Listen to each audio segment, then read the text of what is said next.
It's time to talk the walk. I'm your host, Harminder Singh. With pro-democracy candidates sweeping the district council elections, the question now is, what can they do with their newfound power? Can they make a difference with strength in numbers? Or will they squander their advantage like they did in 2007? To discuss these questions with me today is Southern District Councillor Loh Kin Hei. Mr. Loh, thank you for joining me on Talk the Walk. Thank you for having me. So you're one of the very active people when it comes to pushing the pro-democracy message. Yep. I see you active on Twitter. I see you active on Facebook. You're very active on social media. And so before we get to all those questions, Yep. when this happened, this landslide, did you see it coming, or did you think, I think we'll be okay, or what was your thought? Well, I am a more optimistic guy in my camps, I believe. I am expecting around 300 seats a month ago. We did better than that. Yeah. And the results still surprise me a lot because, we have never been through this kind of such a landslide victory in district council election, because in the past, we think that district council election is more like local ones, and they have a lot of advantages. The pro-establishment camp, they have a lot of advantages because they have a lot of resources to canvass their vote and to get the support from the elders or mid-ages. So I think this time the result is quite surprised to me as well, and I think it is a big surprise to a lot of people in my camp. Okay, so you have all these seats now. You control 17 of 18 district councils. I'm talking about pro-democracy camp, not the Democratic Party that you are a part of. But you are now the largest party in the district council. So that's an incredible accomplishment. But the question is, okay, the same thing happened in 2003. Landslide after the debacle with the Article 23 legislation. Then in 2007, the pro-Beijing side got those seats back, and they've been controlling them up until now. What is going to be the difference between then and now in terms of holding these seats in the next election? Well, I think the biggest difference is that we have that failing experience in 2007, because everyone, after the election, everyone is actually talking about, we can't let 2007 happen again. Because in the past, in 2007, that time, we know that if we lose in this time, the coming election, the next election, and we will be very difficult to get back our seats, like 2007, and then in 2019 now it's 12 years. And with this such kind of a big social impacts, such a social disputes, and then we can finally get back to the council. So I think this lesson in the 2007 gives us a lot of advice that we have to change our ways in dealing with our seats than in 2003. So I think in now we are talking about how we are going to make the council more accountable to the people, how to make it more open and more engaging with the people. I think this is the way we're trying to make a difference than in the 2003. And I hope and I have hope that the pro-democracy camp, we can learn from that lesson, because in the past 6 months, we've been very, very good at learning lessons. We made mistakes, but we correct them very quickly.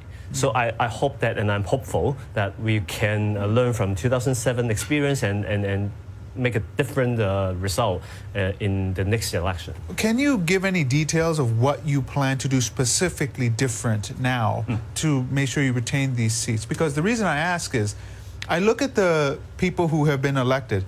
There was one person, I'm not going to name them, but there was one person, very young, who threw out a veteran DAB district councillor. Now, clearly, this kid was voted, 26 years old, he's a man. This guy was voted in purely because it was a protest vote.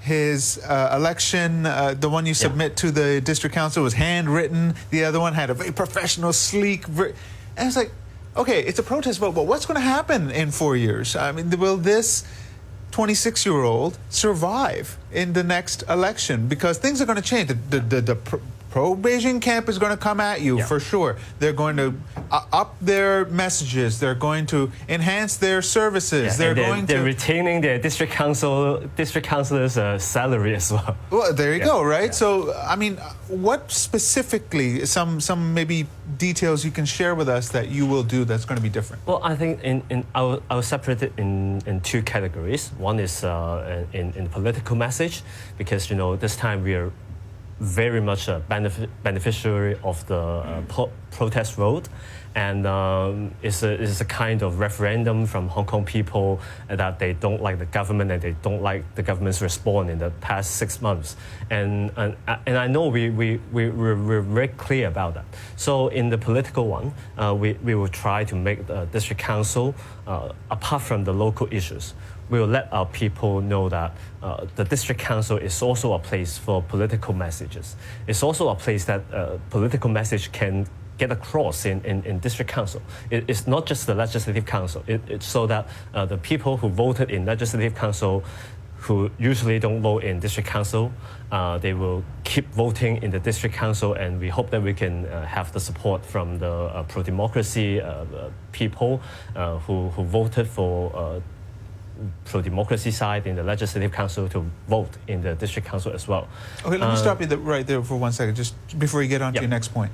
Is that a good idea, though, to politicize the district council, which is mainly focused on district issues, the traffic flow, the sewage system, the people having trouble with a certain issue in the park there or something? That's what the district council is for. To politicize it, isn't it taking it away from what it's supposed to do? I think it's not. I don't think it's quite that contrary, because for political sizes, I think it's like we let the people get hold of the district council itself. It's not just us or politicians who can participate in district council. And we are putting the district council back to the people, and they can raise their motions, they can raise their some kind of opinions on different district issues, so that every district issue, every part of the district, every livelihood issues can be dealt with in the district council directly and with a lot of public engagement. I think it is also a way of so-called politicize it, because in the past, it's like you're voted in and you represent the people, and then you represent the people to vote for anything or to advise the government in anything. I think this have to be changed, because people are more enlightened, and we're more interested in getting involved in our daily issues. So was this missing before? Yeah. When it was the pro-Beijing side dominating these district councils, what were they doing that was, in your opinion, missing that you will do now? I think there are a lot of things that we will change from the past. For example, live broadcasting of our district council meetings. I think 70 council will do that, because everyone said it's the easiest thing to do, but we don't know why the pro-Beijing side didn't do that before. And how to make use of our money. The district council, we have a lot of different kind of fundings. In the past, we can see a lot of conflict of interest from the pro-Beijing side, and they actually do those things like it's only for their own people, for their own voters, but not for the general public. So we're trying to do more public engagement in our funding as well. How do we gather opinions? How do we make people's voice heard? And these are the things that I think in the past the pro-Beijing side didn't really do anything on that. Okay, before we got sidetracked, let's get on to what else will you do in terms of having a very different district council. Oh, and before I get to that, translation would be great for our English-speaking audience. So we would love that. If you could simulcast it, if you could live stream it. Is very I know, because of Paul Zimmerman. I understand, right? Yeah. But it'd be great if we could have it across the whole thing, because it makes no sense that the two official languages in Hong Kong are Chinese and English, but for some reason if I want minutes of a meeting from, let's say, Kaohsiung, it's only in Chinese. Okay. Right? So I think that's a failure on the government to enforce its language policy. I will relay the well, message. It's not a request to you to message. Yeah, but I think it's unfair to the minority English-speaking population. Yeah, because they're voters as well. You know, in a lot of districts, there are a lot of people who speak English and who can read Chinese and who can listen to Cantonese. So I think it's I know Cantonese speakers who just can't read Chinese, so they can't get to the minutes, right? So they need translation, things like that. So Anyways, I think sorry, it's a good I digress. Yeah, I think it's a good idea. It's an important issue. It's part of public participation as well. Sure. Okay, so what else will you do different than before? Well, I think our mindsets are quite different.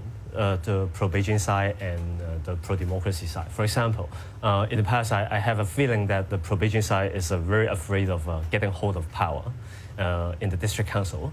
In a lot of things, I think we can do a lot of, we can press the government much more harder than they used to, so that we can try to make things happen. And I think the mindset set us quite different, and it will be, I believe it will be a success for the Democratic side. All right, we'll come back right after the break. Stay with us.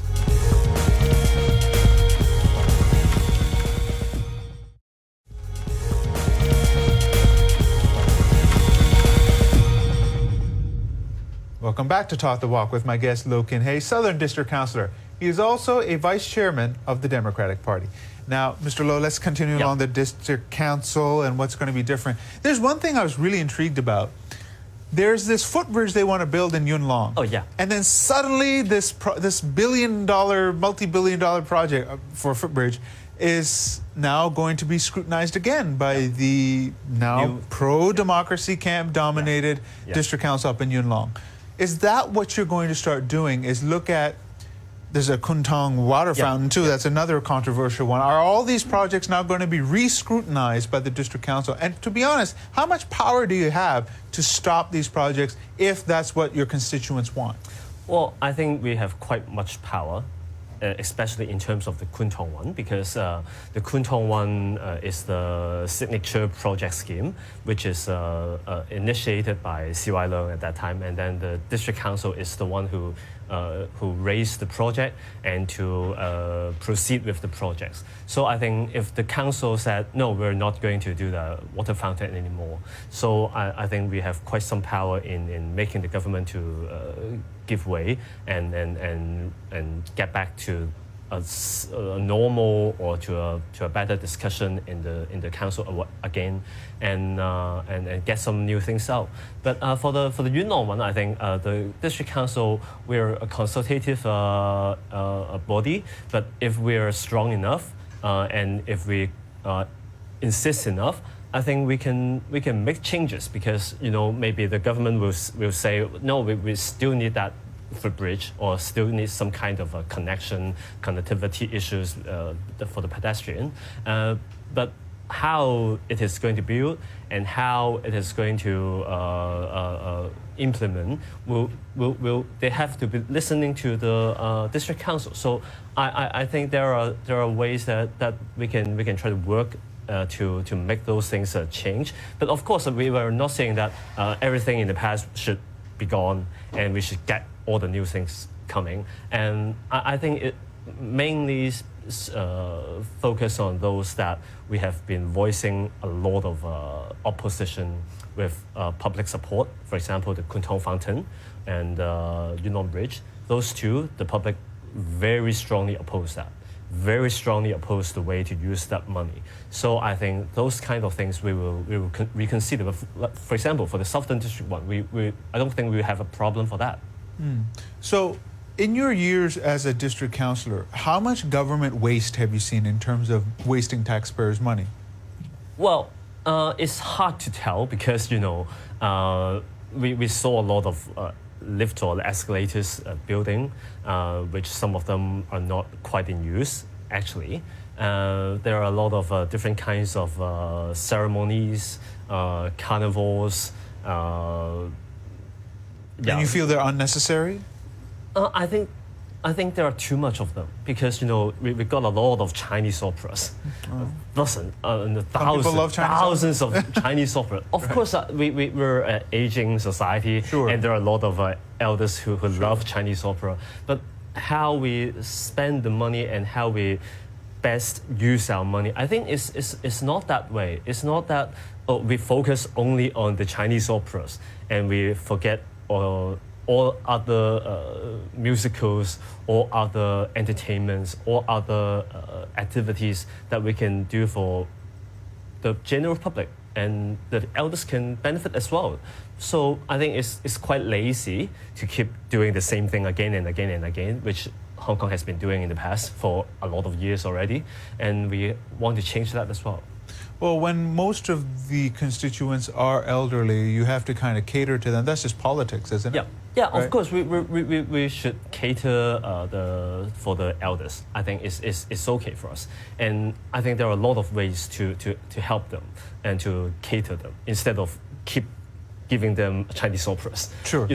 So in different ways, that's what you're saying, for example, not just one. We can spend our money on researching how to make the society, the community more walkable, more comfortable for them to live in, instead of just giving them those musics. Right, just this one-off things that, have some fun one day, but then the rest of your year, you're kind of... Yes, for example, barrier-free is very important for them. Sure.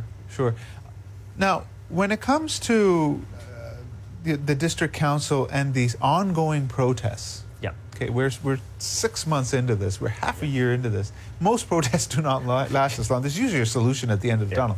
But for some reason, this keeps going, and, well, I shouldn't say some reason, there are a lot of reasons.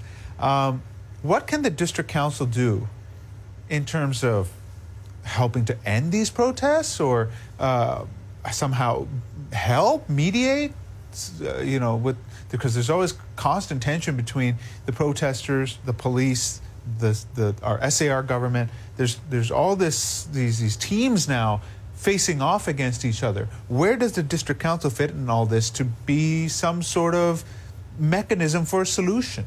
Well, I am not too optimistic on this, because we are from the pro-democracy side, and 17 councils are from the pro-democracy side, and we're very much together with all those protesters.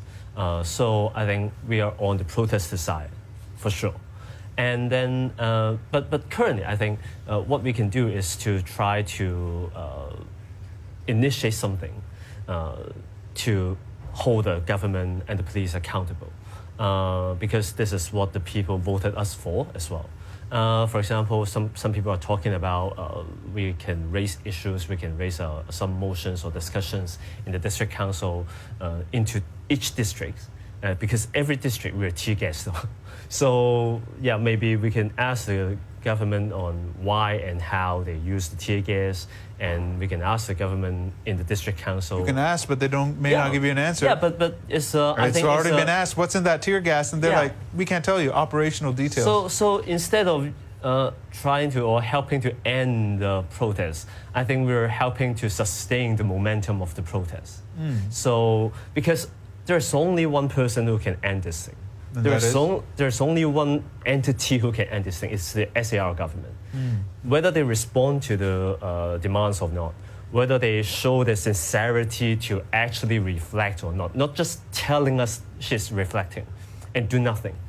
So I think for us, we keep on the pressure so that the government one day, hopefully, they will react to that. Okay. Now, when it comes to the Legislative Council now, you have this landslide victory in District Council. Do you think this will translate into a landslide in the Legislative Council, what is it now, 10 months from now? Not really, because the Legislative Council election is a proportionate vote. So currently, it's 57 to around 43% of votes from pro-democracy side and the pro-Beijing side. So it's not quite different from the past. I believe the result, I hope there will be a better result in the Legislative Council than the current one. But I don't see a landslide win from the pro-democracy side. But I also hope that we can have less arguments within our camp. Yeah, because in the past, why we couldn't get a better result in the Legislative Council, one of the reasons is that we do compete a lot among ourselves. You compete, and you also put up candidates that people don't resonate with. And I'll give an example. In West Kowloon, they ran Lee Chuk-yan. Lee Chuk-yan in West Kowloon doesn't really work. No offense to Lee Chuk-yan, he's been a legislator for a long, long time. He's a veteran, but do you think it's time for fresh faces to come into these races? You know, because the veterans can be there behind them to help and guide them, but isn't it time for fresh faces? This is something that our party has been keep on doing. You know, in the past 8 years, we've been replacing our old legislator with our new ones. For example, so you can see Tek Hui now standing on the front line always, and Roy Kwong as well. Sure. So this is something we have been doing, and I believe that the people hopes that we have new faces and new measures and new methods in dealing with the government, because in the past 20 years we've been trying a lot of different kind of things with our veterans, and now I think people want some new ones. So if the people want the new guys, then we should give them the new guy, I think. And if we don't give them the new guy, then they will not vote for him. Shouldn't the Democrats have some sort of central command center kind of thing? You know, because the pro-Beijing side are very coordinated. Can't there be the same thing in this, or are there just too many egos? It's quite difficult because, you know, I always said the pro-democracy side, the biggest advantage and the biggest disadvantage is that we all have our very critical thinking and we all think very independently. So I hope there are some sort of coalition and some sort of understanding between all those who run for election. But to restrain people from running and tell them, no, you're not going to run in this district, and you're going to run in that district, I think it's not something that we can help or we can actually do. But in terms of strategy, you may need to do that.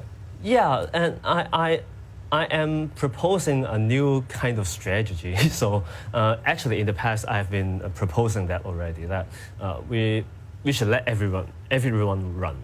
And at the but that might take away end, votes. Yeah, at the end of the, for example, 1 week before the election day, we can look at the polls. Oh, do a primary is what you're saying? Yeah, it's a de facto primary. Right. Yeah, but everyone just run because everyone said I can appeal to the voters during the election. You can't read me out of the chance to present to the voters. So I think it is a way to try to do that. Just one really quick question. Are you going to contest a super seat? I think no. No. Because the current one, I think they do well, and a lot of new guys, new district councillors, they came in. So I think there are a lot of different people, a lot of different choices that the voters can have. All right. We'll leave it right there. Thank you for joining me this week. I'll be back next week right here on HKIBC. Bye-bye.